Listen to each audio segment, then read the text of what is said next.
Imagine a seguinte cena. Uma fera pré-histórica, gigantesca e poderosa, lutando desesperadamente contra uma substância negra, viscosa e implacável. Quanto mais ela se debate, mais se afunda. Essa é a imagem do pântano alcatroado, que abre uma das obras mais influentes da história da tecnologia. Você que trabalha com desenvolvimento de software, que já sentiu o peso de um prazo impossível ou a frustração de um código que se recusa a funcionar, provavelmente já se sentiu dentro desse pântano. Hoje, vamos mergulhar fundo na mente de Fred Brooks e em sua obra-prima, O Mítico Homem-Mês. Publicado originalmente em 1975, este livro não é apenas um manual de gerenciamento de projetos. Ele é um tratado sobre a natureza humana e a complexidade da colaboração. Mesmo escrito décadas antes da internet como a conhecemos, antes do Manifesto Ágil e muito antes da inteligência artificial generativa, as palavras de Brooks continuam ecoando nos corredores das grandes empresas de tecnologia e nas conversas de café entre engenheiros seniores. O ponto de partida de Brooks é o reconhecimento de que programar é uma atividade alegre, mas que criar sistemas de software é uma tarefa brutalmente difícil. Ele diferencia o programa individual de um sistema de software complexo. Um programa pode ser escrito por uma pessoa em um final de semana, mas um produto de sistema precisa ser confiável, documentado e integrável. E isso exige 9 vezes mais esforço. É aqui que muitos gestores se perdem. Eles acreditam que o progresso é linear. Mas Brooks nos apresenta sua lei mais famosa, a Lei de Brooks, que diz que adicionar recursos humanos a um projeto de software atrasado o torna ainda mais atrasado. Pense nisso por um momento. Parece contraintuitivo, não é? Se temos muito trabalho, chamamos mais gente. Mas no software, o custo da comunicação cresce de forma exponencial, enquanto o trabalho produtivo cresce apenas de forma linear. Quando você traz uma pessoa nova para uma equipe que já está sofrendo, os membros antigos precisam parar o que estão fazendo para treinar esse novato. E a rede de comunicação ganha novos nós que precisam de sincronia. No fim das contas, você gasta mais tempo conversando sobre o que fazer do que realmente fazendo. Mas por que caímos nessa armadilha?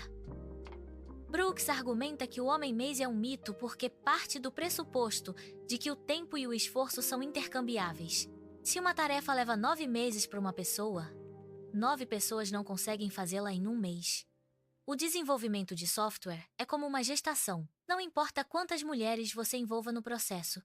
Um bebê ainda leva 9 meses para nascer. Existem sequências lógicas que simplesmente não podem ser apressadas. E essa percepção nos leva a um dos conceitos mais elegantes do livro, a equipe cirúrgica. Brooks sugere que, em vez de termos grandes massas de programadores trabalhando de forma desordenada, deveríamos estruturar as equipes como uma equipe de cirurgia, onde há um cirurgião principal, que detém a visão do código, e é o único a cortar o sistema, enquanto todos os outros, o copiloto, o anestesista, o instrumentador, estão lá para dar suporte total a essa visão única. Essa ideia de visão única nos conduz à integridade conceitual, que para Brooks é o fator mais importante na qualidade de um sistema.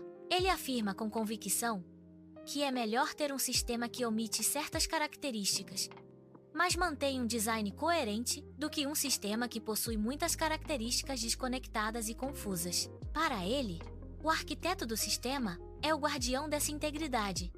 E é aqui que Brooks faz um alerta importante sobre o efeito do segundo sistema. Sabe quando uma equipe termina um projeto de sucesso e logo em seguida começa a planejar a versão 2.0? O primeiro sistema geralmente é enxuto e funcional, porque a equipe tinha medo de falhar. Mas no segundo sistema, a confiança sobra, e todos os desejos que foram deixados de lado na primeira vez são despejados de uma só vez. O resultado costuma ser um sistema pesado, inchado e perigosamente complexo. É o perigo da arrogância técnica sabotando a simplicidade. Agora, vamos trazer Brooks para o nosso presente, para o ano de 2026. Como essas ideias sobrevivem em um mundo de microserviços e metodologias ágeis? É fascinante perceber que, embora tenhamos mudado as ferramentas, os seres humanos permanecem os mesmos. A integridade conceitual hoje é o que tentamos alcançar com os princípios de design orientado a domínio e padrões de arquitetura bem definidos. No entanto, Em um mundo de sistemas distribuídos e equipes globais, manter essa integridade é 10 vezes mais difícil do que na época de Brooks. Onde ele previu um arquiteto central, hoje temos comunidades de prática e processos de revisão de código. Mas o risco de perdermos a coesão continua o mesmo. E quanto ao trabalho remoto? Brooks era um defensor ferrenho da comunicação de alta fidelidade. Ele ficaria surpreso ao ver como conseguimos construir sistemas complexos sem estarmos na mesma sala. Mas, se olharmos com atenção, os problemas que ele descreveu sobre o custo da comunicação foram apenas amplificados. O excesso de reuniões por vídeo e as notificações incessantes em ferramentas de chat são a versão moderna do que ele chamava de ruído organizacional. A lei de Brooks nunca foi tão atual. Colocar mais desenvolvedores em uma squad que está com o cronograma estourado continua sendo uma receita para o desastre, independentemente de estarem usando ferramentas modernas de gestão. Um dos ensaios mais profundos incluído em edições posteriores do livro é o famoso "Não existe bala de prata". Brooks faz uma distinção brilhante entre complexidade essencial e complexidade acidental. A complexidade acidental é aquela que criamos nós mesmos por causa de ferramentas ruins, linguagens limitadas ou processos burocráticos. A complexidade essencial é a natureza intrínseca do problema que estamos tentando resolver.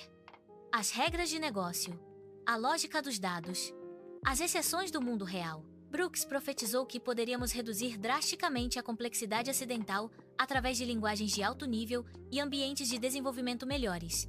E ele estava certo, mas ele também afirmou que nada, absolutamente nada, reduziria a complexidade essencial na mesma proporção. Hoje, vivemos a explosão da inteligência artificial no desenvolvimento de software. Ferramentas que escrevem código, sugerem funções inteiras e corrigem erros em segundos. Muitos dizem que a IA é a bala de prata, que finalmente matará o lobisomem dos projetos atrasados. Mas, se aplicarmos a lente de Brooks, veremos que a IA ataca principalmente a complexidade acidental. Ela nos ajuda a escrever a sintaxe mais rápido, mas ela não resolve o problema de entender o que o cliente realmente precisa. Nem garante que o sistema terá integridade conceitual.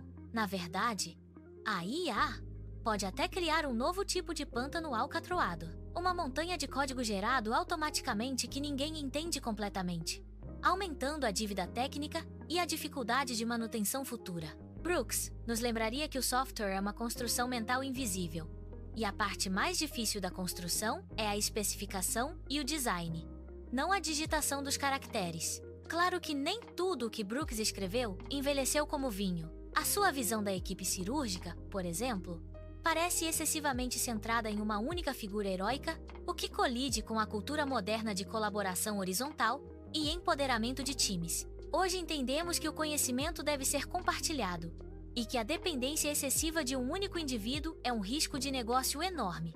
Além disso, Brooks era um homem de seu tempo, focado em ciclos de lançamento longos e em cascata.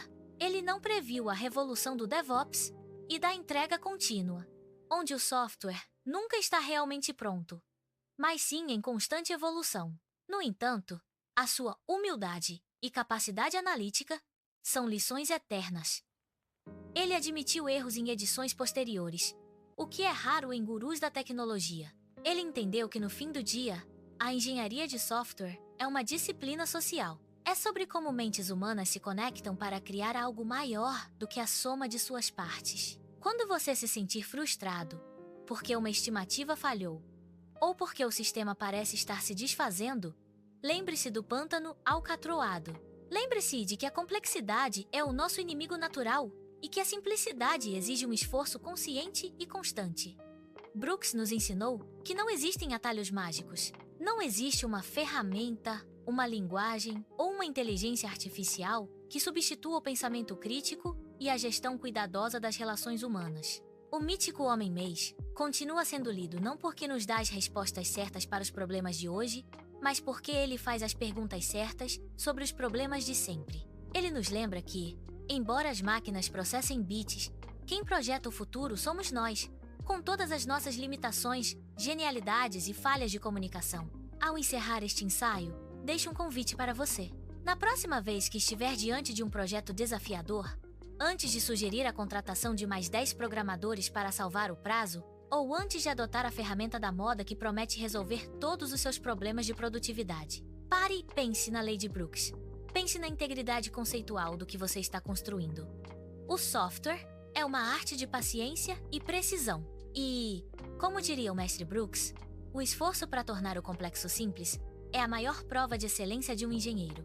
Espero que essa reflexão tenha trazido uma nova perspectiva para o seu dia a dia técnico. Se você quiser continuar essa exploração, eu adoraria me aprofundar em como podemos aplicar os conceitos de integridade conceitual, especificamente em arquiteturas modernas de microserviços. O que você acha de explorarmos isso em uma próxima conversa?